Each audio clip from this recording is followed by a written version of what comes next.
राम राम. आपण आलेलो आहोत आता या भाग्यश्रीच्या प्लॉटमध्ये. आपलाच प्लॉट आहे हा. तर या प्लॉटला 3 महिने पूर्ण झालेले नाहीत अजून. तर 3 महिने पूर्ण व्हायच्या आधीच एक वानगी निघलेली आहे याची. म्हणजे एक बादली तोडलेली आहे आपण 2 महिने आणि 20 दिवस झाल्यानंतर. आज झालेले आहेत तिला जवळजवळ 2 महिने आणि 23 दिवस, 23-24 दिवस झालेले आहेत.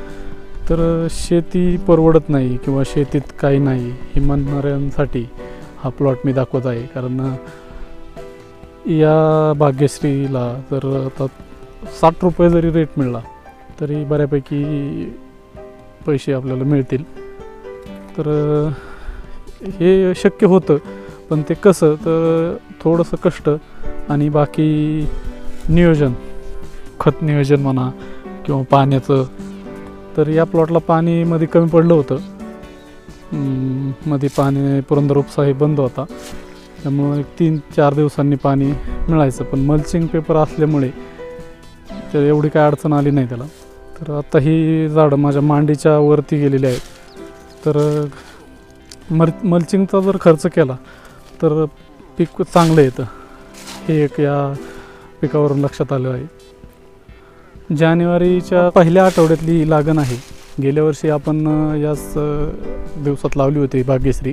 थोडीशी लेट झाली होती, जानेवारीच्या एंडला लावली होती. तर गेल्या वर्षी आपल्याला 4000 कलम लावलं होतं, पण त्या 4000 कलमात आपल्याला 100पर्यंत कॅरेट घावली होती. तर आता ही आहे 7000 कलम. तर थोडेसे आहे जास्त अपेक्षा. आता बघू किती कॅरेट निघतात ते. पण तशी गुंडी भरपूर फुटलेली आहे याला. खत नियोजन झालं ना, दर लागणीपासून दर 4 दिवसांनी NPK खत जर सोडत राहिलो आपण व्यवस्थित, तर कुठल्याच पिकाला, कुठल्याच या फुल पिकाला कोणतेही प्रॉब्लेम येत नाही. भरपूर तरुण आता नाही शेतीकडे वळत, कारण नाही का त्यांचं म्हणणं असतं शेतीत काही एवढं नाही वगैरे, नाही का. तर असं काही नाही आहे. जर कष्ट केलं किंवा थोडंसं नियोजन, थोडी माहिती घेतली किंवा जाणकारांचं थोडंसं अनुभव घेतला तर चांगल्या प्रकारे रिझल्ट आपल्याला दिसतो. मला आलेला आहे स्वतःला वैयक्तिक. माहिती घेताना कमी नाही पडायचं कुठून. म्हणजे जेथून माहिती मिळेल त्याच्याकडून माहिती घेत राहायचं. म्हणजे लहान असो मोठा असो, ज्याने जे काही सांगितलं ते ऐकत राहायचं. की बाबा प्रत्येकाचा अनुभव वेगवेगळा असतो, प्रत्येकजण वेगळं सांगत असतो, प्रत्येकाचा अनुभव आपल्याला उपयोगी पडत असतो.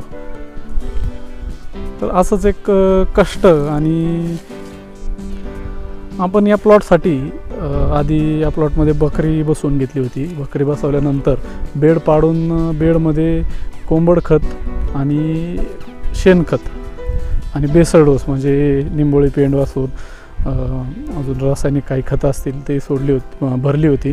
नंतर मल्चिंग पेपर अंथरला आणि मग लागण करून दर 4 दिवसांनी आपण NPK खतं जसं सांगतील हे कृषीतज्ञ तसं आपण वापरत गेलो. तर त्याचा छान असा रिझल्ट आपल्यासमोर आहे, तुम्ही पाहू शकता.